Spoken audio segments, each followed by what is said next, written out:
کرے گا کون؟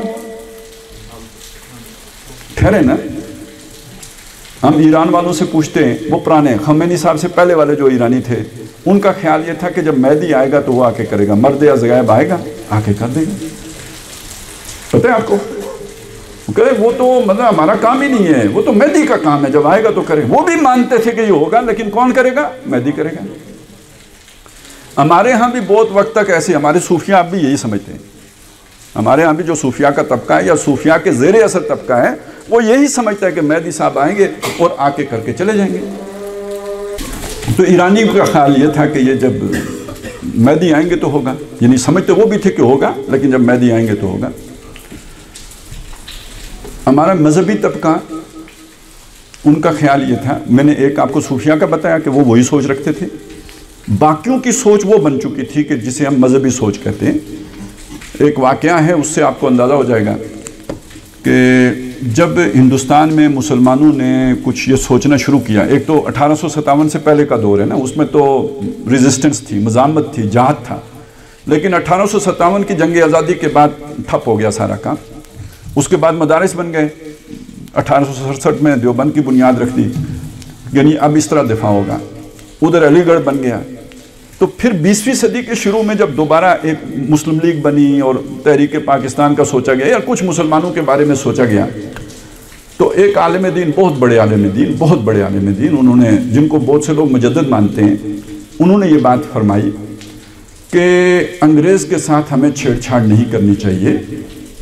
اس نے ہمیں نماز روزے کی اجازت دی ہوئی ہے، یعنی نماز روزے کی اجازت جہاں پہ مل جائے وہاں مسلمان کو چھیڑ چھاڑ نہیں کرنی چاہیے. اگر فرض کریں دجال ہی آ جائے تو وہ بھی اجازت دے دے نماز روزے کی، تو پھر دجال کے ساتھ بھی چھیڑ چھاڑ نہیں کرنی. مطلب تو یہی ہوا. تو انہوں نے انگریز کے بارے میں یہ بات کہی. اب ان کا اتنا وسیع حلقہ اثر تھا کہ وہ چیز بہت متاثر کن تھی، اس سے بہت بڑا، یعنی وہ اس تحریک مزاحمت کو بہت بڑا نقصان ہونا تھا. اس پر پھر اقبال نے وہ بات کہی تھی، شعر آپ نے سنا ہوگا، یہ پس منظر شاید آپ کو واقف نہ ہو، کہ ملا کو جو ہند میں ہے سجدے کی اجازت، ناداں یہ سمجھتا ہے کہ اسلام ہے آزاد. ان کا تصور، تعبیر وہ ہو گئی تھی جس کا نتیجہ یہ تھا کہ انگریز کے ساتھ بھی خیر سگالی چلے گی. بے شک قانون انگریز کا کوئی پرواہ نہیں ہے، بس نماز روزے کی اجازت ہونی چاہیے، تو انگریز بھی اللہ اللہ خیر سزا. تو وہاں بھی چھٹی. کسی کے اندر یہ سوچ نہیں تھی. یہ سوچ دوبارہ ان لوگوں کی محنت سے پیدا ہوئی ہے، جو میں نے آپ کو بھائی، اقبال کا نام ہے، ابوالکلام کا نام آتا ہے، مولانا مودودی کا نام آتا ہے، پھر ان کے سینکڑوں جو ماننے والے ہیں ان کے نام آئیں گے. یہ ان لوگوں نے یہ سوچ پیدا کی ہے. اور اقبال نے پھر یہ وہ پہلا آدمی ہے جس نے یہ بتایا کہ یار یہ مہدی نے آ کے نہیں کرنا، اس کا انتظار نہ کرو، اور یہ جو ہے نا فرشتوں نے نہیں کرنا، یہ تم نے کرنا ہے، یہ تمہاری ذمہ داری ہے. وقت فرصت ہے کہاں، کام ابھی باقی ہے، نور توحید کا اتمام ابھی باقی ہے. اور یہ پھر بہت وسیع پیمانے پر کھول کر عام انداز میں، سادہ انداز میں، سلیس انداز میں مولانا مودودی نے اپنے لٹریچر میں پھیلایا. اور اس کا نتیجہ یہ نکلا کہ مسلمانوں کی عظیم اکثریت اس سے متاثر ہوئی، اور اس درجے متاثر ہوئی کہ وہ جو مذہبی طبقہ تھا جس نے اپنی سوچ وہ بنا لی تھی، ان کی سوچ بھی بدلی. البتہ جب سوچ بدلی تو کچھ، چونکہ اب ایک سیاسی عمل بھی شروع ہو چکا ہوا تھا. سیاسی عمل یہ تھا کہ ادھر تحریک پاکستان چل رہی تھی. تحریک پاکستان سے اس مذہبی طبقے کو ایک پہلے چڑ پیدا ہو چکی تھی، اور وہ کانگریس میں زیادہ تر تھے. مولانا مودودی نے علمی طور پر تحریک پاکستان کو بڑا سپورٹ کیا ہے. یہ آج کل یہ باتیں بھی چھپائی جاتی ہیں، لیکن یہ کہ دو قومی نظریے کو بہت بڑی سپورٹ جو ملی وہ مولانا مودودی سے ملی، جس کی وجہ سے مذہبی طبقہ ناراض ہو گیا. وہ تو انہیں اپنا بندہ سمجھتا تھا. تو شاہدہ شاہد من اہلہا کے مصداق اپنے ہی بندے نے اس کے لنکا ڈھا دی، اور انہوں نے مسلم لیگ مسٹروں کو، یعنی علی گڑھیوں کو سپورٹ کر دیا. تو اس سے وہ بہت ناراض ہوئے، بہت خفا ہوئے، اور یہاں سے مولانا کی مخالفت شروع ہو گئی. لہذا انہوں نے کبھی بھی مولانا کی فکر کو آن نہیں کیا، اس کی مخالفت کی. لیکن یہ کہ وہ فکر سر چڑھ کے بولی، اسے ماننا تو پڑا. لیکن جب انہوں نے مانا، اسے تسلیم کیا، تو انہوں نے پھر اس کو جوڑا جا کے ملوکیت کے دور کے ساتھ، اس فقہ کے ساتھ جو ملوکیت کے دور میں ترتیب، یعنی نظام غالب اسلام غالب ہونا چاہیے. اسلام کب تک غالب تھا؟ ان کی نظر میں 1924 تک غالب تھا. سمجھ آ گئی بات؟ لہذا اگر 1924 کا ماڈل اثر نو دنیا میں آ جاتا ہے تو جو ہمارے علماء کی بات سمجھ میں آئی، ان کی نظر میں اسلام غالب ہو جائے گا۔ وہ خلافت 1924 میں ختم ہوئی تھی، جبکہ مولانا مودودی کا کہنا کیا ہے کہ وہ تب غالب ہوگا کہ جب ہم اس طریقے پر اسے غالب کریں گے جیسے دور خلافت راشدہ میں تھا۔ اب یہ فرق ذہن میں رکھیں، یہ نہیں رکھیں گے تو آپ کو یہ پاکستان اور افغانستان کا سمجھ نہیں آئے گی یہ ہوا کیا ہے۔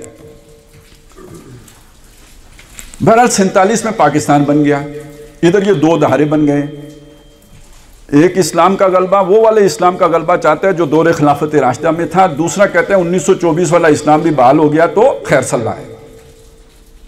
اتنا فرق پڑا، پہلے تو اس کی بھی پرواہ نہیں تھی نا، لیکن یہ کہ چلیں جو ادھر سے تو تھوڑا کشش شکل جیسے کھینچتی ہے تو ذرا نزدیک آ گئے کہ چلیں 1924 والا بحال ہو جائے۔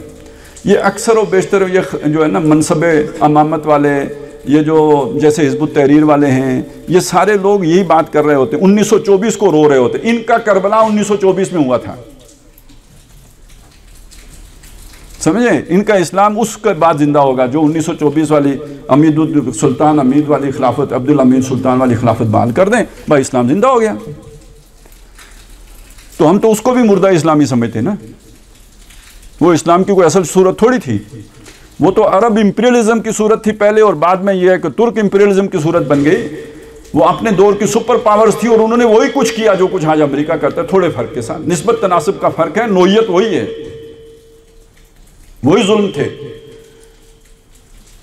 اب جو پاکستان ہے اس کے پیچھے جو سوچ تھی، جو فکر تھا، جو فلسفہ تھا، وہ تھا کہ جو علامہ اقبال کا ہے، اور یہ بھی تاریخی طور پر بہت بڑی زیادتی کی گئی ہے کہ مولانا مودودی کو اقبال سے علیحدہ کیا گیا ہے۔ حالانکہ اگر آپ اس کو بھی تھارولی پڑھیں گے تو مودودی صاحب کو پنجاب میں لانے والے علامہ اقبال ہیں، وہی بلا کے لائے تھے کہ وہ آپ کہاں بیٹھے ہوئے ہیں، یہاں پہ آئیں، آپ کے کرنے کا کام یہاں ہے۔ اور اقبال کی طرف سے یہ بات بھی منسوب ہے کہ انہوں نے یہ بات کہی تھی کہ جو ہماری یہ جو سوچ ہے اس کو علمی بنیاد مولانا مودودی فراہم کریں گے، جو ان کے توقع تھی مولانا مودودی سے۔ بہرحال جو نظریہ پاکستان ہے اس کو اب سمجھ لیں یہ کیا ہے، یعنی پاکستان بھی بنا کس لیے تھا؟ اسلام کی تجدید کے لیے، لیکن کون سا اسلام؟ دور خلافت راشدہ والا اسلام۔ اصول وہ ہوں گے، ریاست ماڈرن ہوگی،